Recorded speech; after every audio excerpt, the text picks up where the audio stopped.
Hey everyone, Amari Records here, and today we're going to be doing something a little bit different. We're going to be stepping into the role of an executive producer. We're going to be getting our DJ Khaled Westside Gun bag, and we're going to be curating artists' next albums. Now, this is all just hypothetical and my opinions and what I think they should be. Also, before we get started, 1 year of the channel as of yesterday, which is pretty crazy. So thank you to everybody who's joined, subscribed, watched, commented thus far. I appreciate everybody. And just remember, this is only the beginning. So let's get started. So the ground rules are, we'll talk about album length, so how many tracks, features, producers, and subject matter of the album. Alright, so let's go right into it. First artist next album I want to speak about is Drake. Now, this is a very pivotal album for his career.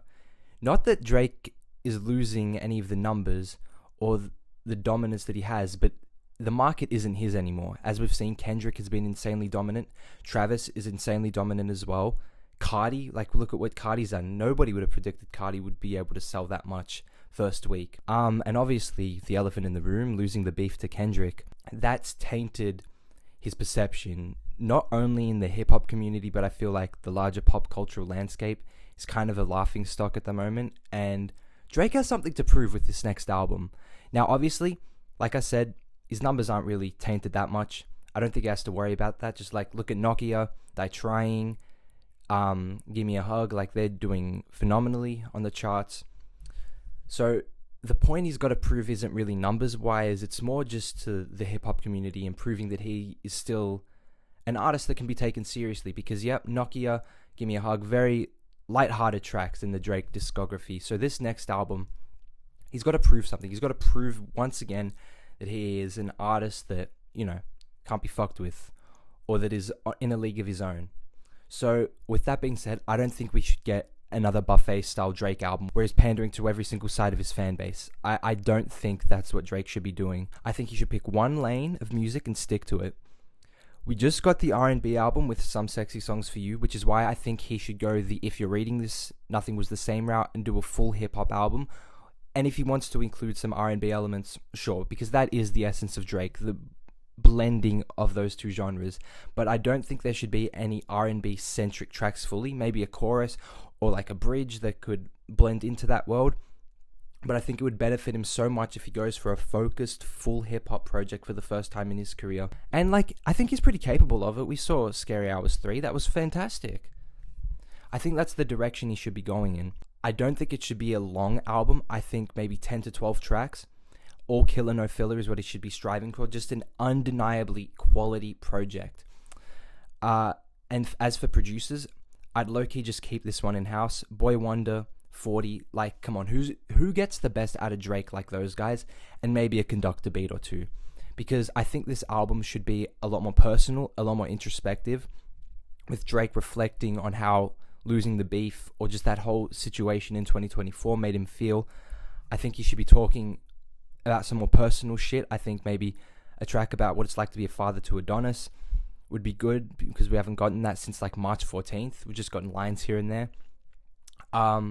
Again, more personal subject matter from Drake, but I also think he should bring back the braggadocious energy of something like an energy, funnily enough. I think that's the type of track Drake needs to bring in to 25. He needs another energetic banger that, is him talking his shit, just proving, again, why he was that dominant guy and why he still has the capability to be one of the top dogs in hip-hop. I'd also sort of make this album an ode to his era. I'd stop chasing trends, no more Ice Spice sound, what the fuck was that track on Sexy Songs for You? No more collabs with this newer gen or up-and-coming artists. Yep, it's great how Drake promotes them and is always trying to, give him the cosigns. But I think for this type of album, he needs to just be celebrating his era with, the blog era, late 2000s, 2010s era. And that's why for the first feature, I'd actually bring in Big Sean. He's a rapper in a similar stage of his career. Obviously, Drake has been a lot bigger commercially than Big Sean, but that's not to downplay Big Sean at all. Both of them, some of the best punchline rappers ever. Very similar styles of rapping as well. Maybe Sean's slightly more lyrical, but I think both of them, it's been a while since we got a collab from them. And I feel like at this stage in both their careers, a collaboration could really benefit than both if it's done right. I'd get J. Cole back in the mix, just continuing on from keeping this album as sort of an ode to his era and looking back and celebrating it. Him and Cole proven time and time again that they have great chemistry and are great collaborators. And I feel like getting another member of the big three, because obviously you're not going to get Kendrick on the album, it'd be a big talking point, but it'd also play into that theme of celebrating that time in hip-hop. I think that would be a really good idea. And then maybe this is a bit of an oddball pick for some people, but I'd actually go with Logic. Those two have shown each other so much love over the years, and both have sort of both have played into that, being more than just hip-hop artists experimenting with R&B in different genres. I think they could really complement each other on a track well, especially if it's on something like a conductor beat, where Drake's getting into his more lyrical bag, and Logic could fit perfectly there. I think that would, and again, Logic from that era, maybe just slightly later than Drake. Logic came up 2011, around then he started popping off. I think that would be a really good collaboration, and it's something that I, for one, have been wanting to see in a small, I'm not saying everybody's wanted to see it, but a small pocket of the hip-hop fan base have been wanting to see that. And also, these features aren't problematic. I don't think Drake should be going and popping shots off. There's a difference between keeping the competitive essence of hip-hop, which is what I want him to do, but don't be going and throwing out subliminals and sneak disses and reigniting the beef. That is not what he should be doing, because then whatever he puts out is going to end up garnering Kendrick comparisons. He does not need any more reasons for people to bag on him. But yeah, that's what I would do for this next Drake album. Alright, next artist album I want to talk about, Eminem's. So this is an interesting one, and what I want to start off with is producers, because I don't think there should be multiple. This is what I think. I saw a post a while ago, and it said Eminem having The Alchemist as his tour DJ is like you having a private chef hired, but you don't get them to cook for you, you just get them to get you Uber Eats. And I haven't stopped thinking about that. I think now is the perfect time for an Alchemist and Eminem project. Alchemist's esoteric style would complement M perfectly, because his beats are incredible, but they're not over the top, and they would provide perfect leeway for M to flex his technical capabilities on us, but also give us more grounded and serious subject matter. Now, I'm not saying he should go into the full political bag again like with Revival, but I do think he should tackle a more serious album, and I think Al is the perfect producer to go to for this. It would be a sonic reinvention for him, which I feel like is needed in this stage of his career. Not that I didn't enjoy the death of Slim Shady, but now that Shady has been killed off, this is leeway for M to go into a more personal bag, and I feel like this switch, being accompanied by Alchemist beats, would be a perfect leeway for it, because it's stylistic switch from a subject matter perspective as well as from a sonic perspective. And what would I cover on this album if I were M? I'd do something similar to what Nas did on the King's Disease series or Magic series with Hit Boy, where as a veteran and one of the elders in hip hop, you were just spitting game from your perspective about what you've learned about all your time in hip hop. There are so many subjects that M could be tackling. Think about this. Kendrick and Cole have credited M as one of their biggest, if not their biggest, influences. How does it make you feel to see how they've blossomed as MCs? I think that's such an interesting track concept for M to talk about the artist he's inspired and what his legacy is looking like in this day and age of hip-hop. And speaking of Kendrick and Cole, I would have them as the features on the album, and one other. I don't think this should be a long album, but I think those two features, whether on the same track or two different ones, just lyrically sparring with M, would be just fucking incredible. The Cole collab is so overdue, and another Kendrick collab, I also feel like it should have happened by now. Not that I don't love Love Game. It's a collaboration between two of my two favorite artists other than Cole. If Cole was in the mix, that would probably be my favorite collaboration ever. But yeah, I love Love Game, but I think that a more serious track from M and Kendrick would be incredible, and it's needed. I think that having those two features on the album would also kind of play into its concept, because Cole and Kendrick are sort of entering into M's territory of being the elders in hip-hop and not the newcomers. Well, they're not the newcomers anymore, but they're approaching that point where they're the elders in hip-hop. And speaking of elders in hip-hop, I'd get Andre 3000 on the album as well. Again, like Cole, that is a collab that's even more long overdue, and I feel like Alchemist production fits all these artists. All three features would be intentional, and they'd play into the album's concept. I'd also give more again, like going into the subject matter, more serious, obviously, I'd do a track maybe about his grandson. How's that making him feel? It'd be a cool flip on the usual Haley tracks, but this time about his grandson. That'd be kind of refreshing. Not that I don't enjoy the Haley tracks again.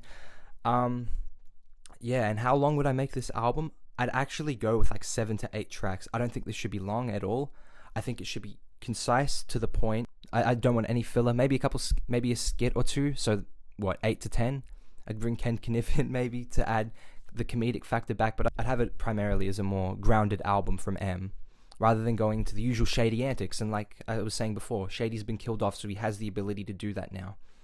He doesn't have to pander to the side of his fan base that wants the controversy, that wants the, brash bars anymore. But I feel like he doesn't have to do that anymore. It's time for Marshall to take the front seat rather than Shady. And yeah, I just have Alchemist producing this album. No one else. Maybe a little bit of assistance from Dre. I've heard this track that got leaked, and it had the two producers were Alchemist and Dre, and they like worked on a beat together, and it's one of the best beats I've ever heard. I feel like M on that type of production would just, oh my god, it'd be so good to hear him on something different like that. And also, this isn't to discredit the other producers he's been working with. They do a fantastic job making beats for him, but Alchemist is like a whole other level. He's in that Dre category. I think also because of the status Al has achieved in the run he's been on, he has like the cultural capital to warrant a collab with an artist as big as Eminem. And these two have been like so scarce with the collaboration. Stepdad should not have been the second time M rapped over one of Al's beats, and that was 5 years ago. He needs to stop teasing him in the music videos and actually just fucking lock in and do the project with him. So the third artist I was going to speak about, I wasn't happy with my explanation, so this is the day after. I just wanted to re-record it because I thought of some more things overnight. The artist album we're about to speak about now is J.I.D's. So this is one of the most anticipated albums in the hip-hop community, I feel, at the moment. I think it's for good reason. The Forever Story, I feel like it's going to age as a classic. It's a phenomenal album, one of the best of the decade easily. J.I.D just got into so many different pockets, storytelling, he was vulnerable on it, the flows, the actual rhyme schemes, just everything incredible, amazing production too, great features. So because of how good the Forever Story was, there's a lot riding on this next album for J.I.D. So like for a concept or theme, I think what I would do now if I were J.I.D would maybe be just an album about like where he's at in life right now. Like I think he should lean into the idea that he's looked at as a front runner for hip hop and someone who's going to grab the baton and run with it. So like maybe speaking about the pressures of how that's making him feel. Again, I'm not J.I.D. I don't know how he feels, if he's even feeling pressure, but this is just like what I'd imagine, maybe a cool concept for it. I'd also switch it up a bit production wise. I'd keep Christo in the mix though. I think that you need Christo on every J.I.D project. It's like, it wouldn't make sense not to have him on it. So I'd keep Christo, but I'd also get in some more experimental and different production for him. So I'd bring in Nicholas Craven, because I feel like J.I.D over his sample loops would just be like a match made in heaven, and it'd be a nice stylistic switch up from the soundscape on the Forever Story. Just like anyone who's in doubt, just go listen to Penalty of Leadership or this new song he dropped, Running Late for Dread the Doctor and Boldy James. Go listen to that and tell me J.I.D wouldn't sound incredible over that beat. I think some sample-based production for J.I.D would be immaculate for the ears. I'd also get in Madlib, because I feel like that is a pairing that would go so well. Madlib's beats are extremely unpredictable and zany and unorthodox in the same way that J.I.D's flows are really unpredictable and very unique. I feel like the pairing of a Madlib beat and J.I.D's vocals would just be, that is like a hip-hop fan's dream at the moment. So I'd definitely get those two guys in with Christo, keep a bit of familiarity, but also enough to switch it up to feel different from the past projects. And as for features, I'd get Travis Scott in the mix. I know that might seem like an odd pairing, but I feel like if we're going like the surround sound route where J.I.D got 21 on a track, I think Travis could work really well with J.I.D. Pairing their two worlds could produce something really good if done right. Like imagine J.I.D getting into a more psychedelic bag. Like that would be crazy with the assist from Travis. I don't know, that's just the shit that's going through my mind right now.